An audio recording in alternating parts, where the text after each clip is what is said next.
Hi everyone. Hello. Welcome to CAT 2025 Top 25 Reading Comprehensions. This is session number 21 and my name is Abhilasha. Let's get started. If you can see me and hear me, can you give me a quick yes or no as if you can hear me and see me? So am I visible? Am I audible? Let's quickly get a sound check and a video check on that. Also, if you can see me, then can you quickly give me a like, a share, and a subscribe? That'll be the best. Of course, you know the subscription has to happen if you wish to participate in our live chat and discuss questions along with me. All right, let's get started. Here's our first passage. So today's passage is on AI, artificial intelligence, something that's become very popular and is very relevant to the modern world. Okay, quick announcement. So Career Launcher has released the new Muscled Up CL app. So please access this, maximize every minute of your CAT prep. Download the Career Launcher app by going to Google Play or to the App Store and just looking on at us. Or you can also scan this QR code and do this. For inquiries, you can call up 8130038886. That's our number. All right, let's take a minute and read this passage. Very interesting passage. Hi, Anant. All right, so let's read.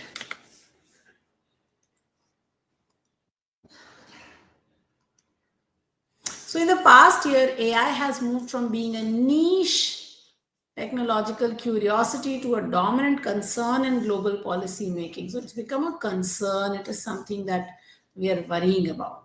It was just a curiosity last year. Today, it is a thing that is going to be a problem. Governments that once viewed AI as a competitive advantage now fear its potential to destabilize economies, distort democracies, and undermine security. So now the governments are really scared of, AI. The European Union's AI Act, hailed as the world's first comprehensive regulation of AI, illustrates an attempt to govern a technology that evolves faster than the legal systems meant to contain it. So it will be very, very fast. Yet, critics argue that regulations framed in the language of risk categories and compliance checklists risk stifling innovation while failing to anticipate emergent threats. So the critics are saying that regulations will not be helpful. The United States, by contrast, has adopted a fragmented sectoral approach, relying more on corporate self regulation and presidential executive orders than on legislative clarity. China's model emphasizes control. It imposes strict data and content rules while simultaneously subsidizing state backed AI firms. Each model reflects not merely differing political systems but divergent conceptions of technological sovereignty. The global race is not just about who builds the most powerful algos, but also about who defines the moral and regulatory grammar of the digital age. So, what do I mean by regulatory and moral grammar? It is who will say what is right or what is wrong, correct? This divergence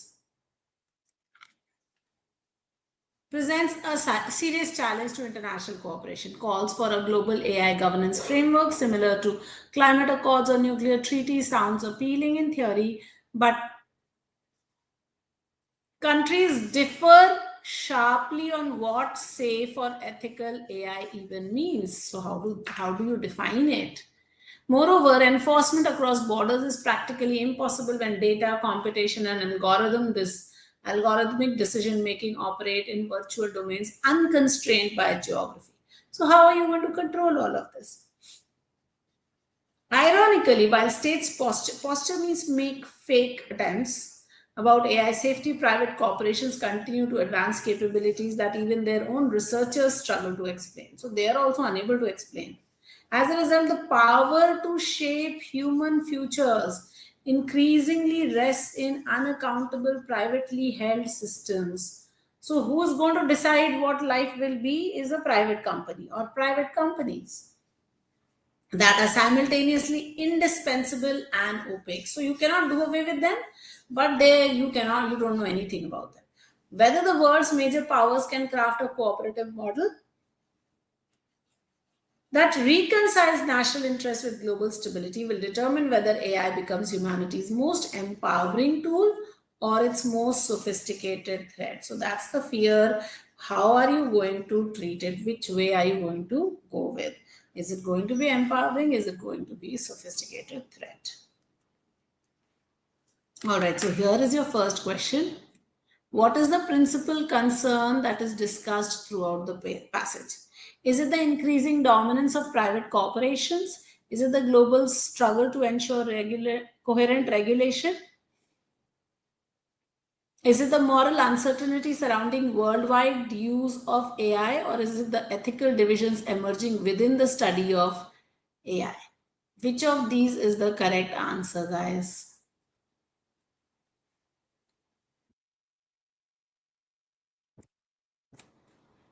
Let's take a minute and see what the correct answer will be. Anand says 3. What is this passage about? Let's take a look. Is it about the increasing dominance of private corporations? Were we only talking about the dominance of the private corporations? No. Is it the global struggle to ensure coherent regulation of AI? Yes, that is what the passage was talking about. How are we going to make sure that throughout the world there is regulation is balanced, and so on. The moral uncertainty, Anand, see, it was not about the moral uncertainty regarding the worldwide use of AI. Everybody is using it.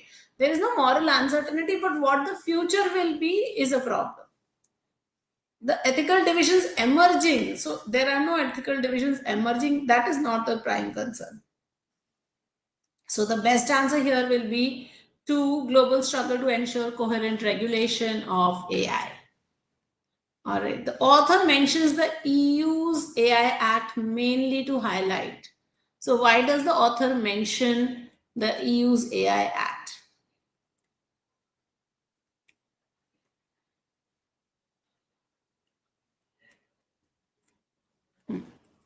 The attempt of one region to formalize legal control over AI, the tendency of global powers to politicize governance of AI, the decision of regional actors to obstruct cooperation on AI, or is it the ambition of Western blocs to dominate regulation of AI? Why does the author mention AI Act? If we were to go back, we have spoken about it. The EU's AI Act illustrates an attempt to govern a technology that is evolving faster than the legal systems meant to it. So they're essentially trying to control. Okay, it is hailed as the world's first comprehensive regulation of AI.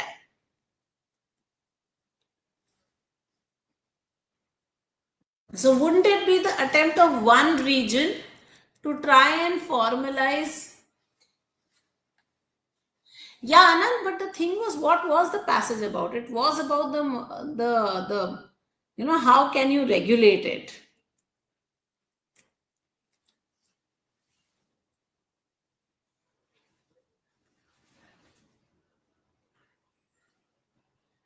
So this is the attempt of one particular region to formalize legal control over AI, and that's going to be your correct answer. It's not about the tendency of global powers. It is not the decision of regional actors and not the ambition of Western blocs also. So best idea, option number 1. All right, let's look at the third question. Which inference can most reasonably be drawn from the discussion? That a comprehensive consensus on AI is easily achievable, that a unified global treaty on AI has already been finalized, that a coordinated agreement on AI is unnecessary at present, or a universal regulatory structure for AI is improbable soon. Now, is it easily achievable? No. Has it already been finalized? No. Is it unnecessary? No, it's very necessary. The entire passage is about that. It is improbable in the short term, yes. So the correct answer here should have been option number 4. All right, let's look at the next question. Okay, let's look at the next question. The phrase, who defines the moral and regulatory grammar of the digital age, implies that. The dialogue around artificial intelligence ignores any cultural difference, does it?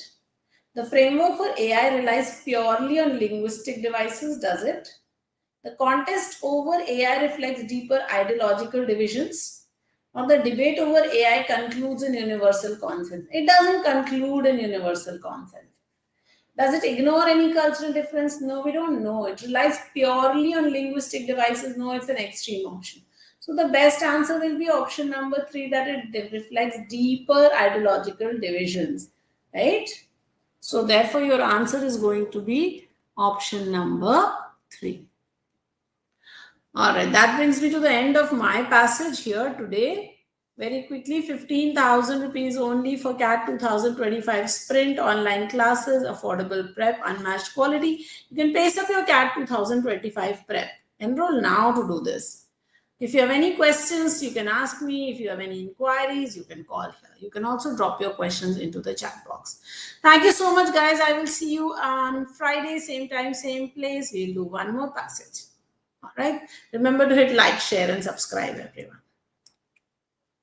Bye-bye.